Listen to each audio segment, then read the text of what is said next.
ঘুম থেকে উঠে আজ সকাল সকাল গিয়েছিলাম বাজারে, আর বাজারে গিয়েই ঘটে গেল আমার সাথে একটা মজার ঘটনা।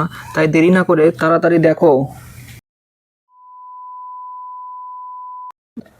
হ্যালো বন্ধুরা, গুড মর্নিং। সকাল সকাল চা বিস্কুট খেয়ে গাড়ি আর হাতে বাজারের ব্যাগ নিয়ে বেরিয়ে পড়েছিলাম বাজারের উদ্দেশ্যে।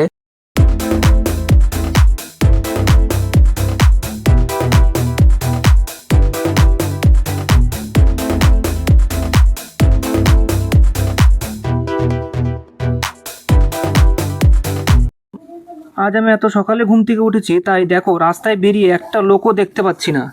আর বাজারে পৌঁছেই চলে গেলাম মাটন কিনতে, আর মটনের দাম শুনে তো ভাই আমার মাথাই খারাপ হয়ে গেল। ও ভাই, 800 টাকা কিলো! তাই দেরি না করে কিছু মাংস কিনে চলে আসলাম মাছ কিনতে। আর মাছের বাজারে আসতেই দেখি অনেক ভিড়, কিন্তু মাছ অল্প থাকায় ফটাফট করে কিনে নিলাম কিছু মাছ। আর ওইদিকে যেতেই পছন্দ হয়ে গেল একটা কাতল মাছ, তাই কাতল মাছটা নিয়ে তাড়াতাড়ি করে বেরিয়ে আসলাম সবজি বাজারে। ওখান থেকে কিছু সবজি কিনে বেরিয়ে আসতেই মটনের দাম নাকি চলছে তখন 700 টাকা। আর আমাকে দেখে বলল 650 টাকায় দিয়ে দিবে। তাই দেখে তো আমার মাথায় হাত।